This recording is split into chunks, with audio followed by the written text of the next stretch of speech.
السلام عليكم ورحمة الله وبركاته. ازيكم يا بنات؟ يا رب تكونوا بألف خير وانتوا بتتفرجوا عليا النهاردة او بتتفرجوا على فيديو النهاردة. طبعا الفيديو اللي فات انا عملت لكم فيه وريتكم فيه المشتريات اللي انا اشتريتها للميك اب بتاع الجهاز. النهاردة هعمل لكم فيديو عن الكاسات والكوبايات اللي في الجهاز بتاعي. طبعا هي كمية كبيرة، انا عارفة، عشان يعني ما لاقيش حد في الكومنتات يقول لي ايه ده كله، ده كتير والكلام ده. اولا انا ما اعرفش ايه اللي بيجي وايه اللي ما بيجيش، يعني هو والدتي هي اللي بتجهزني طبعا زي ما كل اهلنا بيجهزونا، فاحنا مش بنبقى عارفين قوي. فانا كمية كبيرة انا ممكن ان انا هقسمها على اخواتي، بس انا حبيت ان انا اوريكم. دي اول حاجة. تاني حاجة انا امي بتجهزني من وانا في الثانوية، فعلشان كده كان الكمية جت كتير. اما طبعا بقى لو في الغلا اللي احنا فيه ولو عروسة لسه بتجهز فممكن تجيب ربع الكمية اللي هي هتشوفها دي او نصها. يعني ما تكلفيش اهلك قوي. دي نصيحة مني ليكي، ما تكلفهمش قوي. جيبي اللي انت هتحتاجيه بس، وبعد ما هتتجوزي ان شاء الله ابقي جيبي الكماليات اللي انت عايزاها، علشان طبعا الدنيا بقت غالية قوي. فاحنا بس نجيب الحاجات المفيدة اللي احنا هنستهلكها، ما نجيبش حاجات على الفاضي. انت ممكن تجيبي كاسات كتير وتجيبي حاجات كتير، وعلى ما تجيبي حاجة اهم وتكون احسن تلاقي مش معاكي فلوس وتلاقي الميزانية باظت منك خالص. فعشان كده يعني نصيحتي ليكم انتوا تجيبوا الحاجات اللي انتوا هتستخدموها بس. هنبتدي الفيديو النهاردة. ما تنسوش تشتركوا في القناة، ما تنسوش تضغطوا لايك للفيديو، ما تنسوش كومنتاتكم حتى لو كانت سلبية، ما عنديش اي مشاكل. طبعا شكرا على متابعتكم، شكرا على الكومنتس الجميلة اللي انا بلاقيها منكم. ومعاكم جيسي محمد من قناة يوميات بنت مصرية. اول حاجة هوريها لكم طقم الكاسات دوت.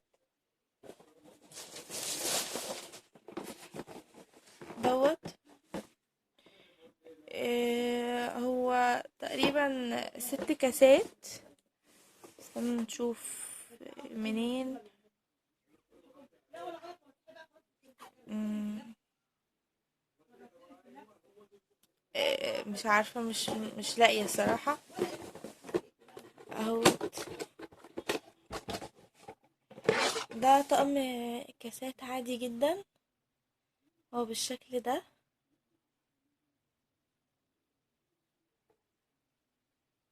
عادي سادة كده. ده اول طقم. ده الطقم التاني، ده طقم الكاسات. ايطالي. ايطالي ولا ايه؟ انا صراحة مش عارفة، انا مش لاقيه لهم الصراحة اسم. ايطالي اهو. ايطالي. مش عارفة باينة في الكاميرا ولا لا. ميد ان ايطالي. هي كريستال، يعني هي اصلي، يعني هي اصلية، فتلاقيها بتلمع زي الكريستال بالظبط. على فكرة النوع دوت غالي جدا، هو بالشكل ده غالي جدا جدا يعني. كان غالي وقت ما كانت والدتي بتشتريه ده من سنة. في حاجات طبعا من سنة وفي حاجات من سنة، فكان غالي جدا. دوت بقى طقم كاسات تاني ده مش كاسات بقى، طقم شوبات. بالشكل دوت، برضو شبه الكريستال كده وبرضو ايطالي، حتى الكرتونة نفس الشكل.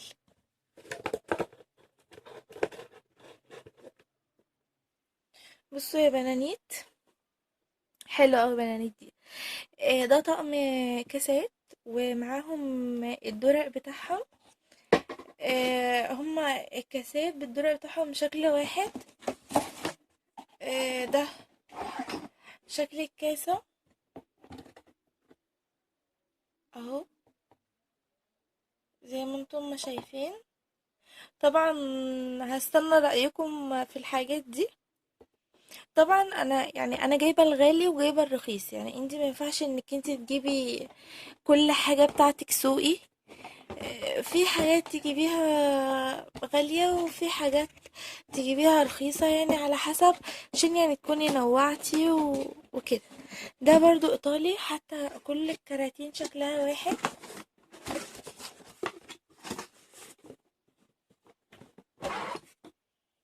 اهو. وده الدرق بتاعها كبير وبنفس شكل الكاسات اهو، والورقة بتاعته من جوه.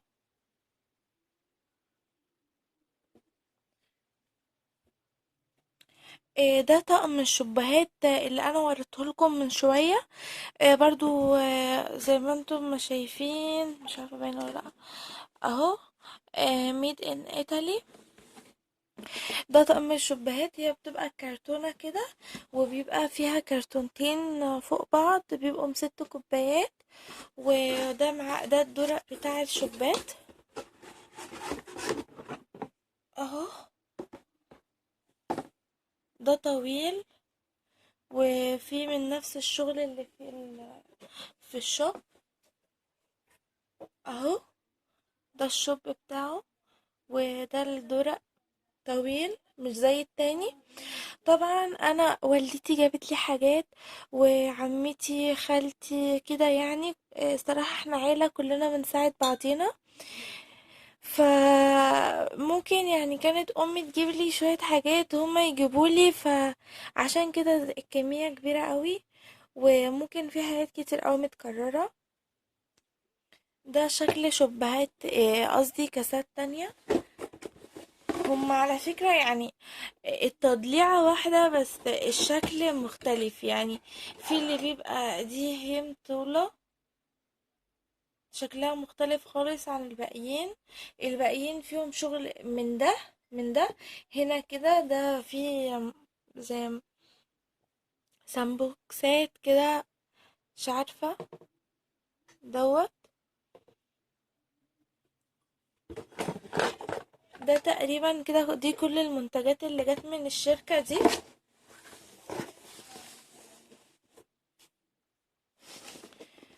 ده طقم كاسات تاني برضو، بس ده باريس، مش عارفة مكتوب عليه باريس.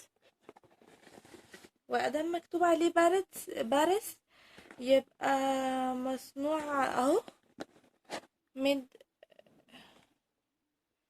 اهو، ميد ان فرنش اهو. الصراحة عجبتني قوي طريقة فتحها، عامل زي البوكس الهدايا، ومرصوصين بالشكل ده اهو. شكلهم تحفة، حتى اللمعة بتاعتهم مع الإضاءة حلوين قوي. ده شكل الكاس،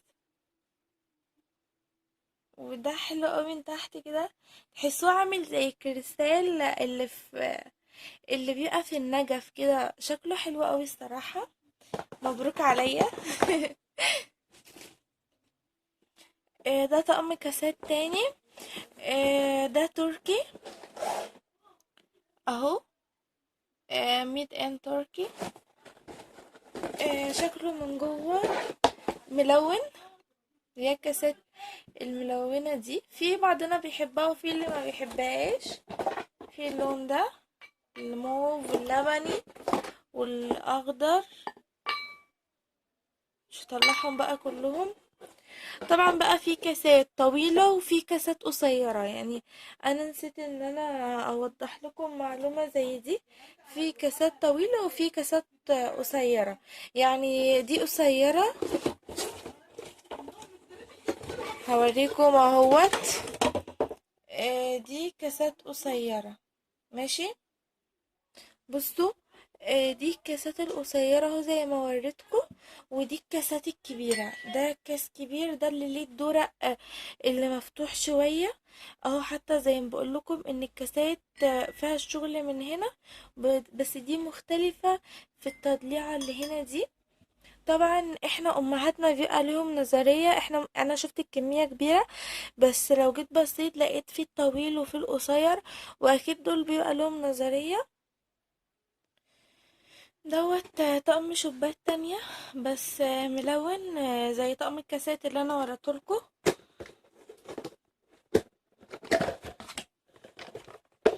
اهو بالشكل ده، شكله حلو قوي والله يا بنات.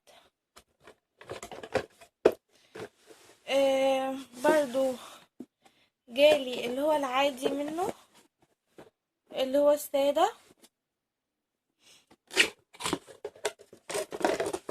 نفس الشكل بس سادة، مش عليه الوان. اهو ده الملون وده السادة، هما الاتنين زي بعض. اهو يا بنات، ده طقم الايس كريم. آه، مش عارفة افتحه. مم. اهو ده شكله يا بنات، من جوه شكله حلو قوي. اهو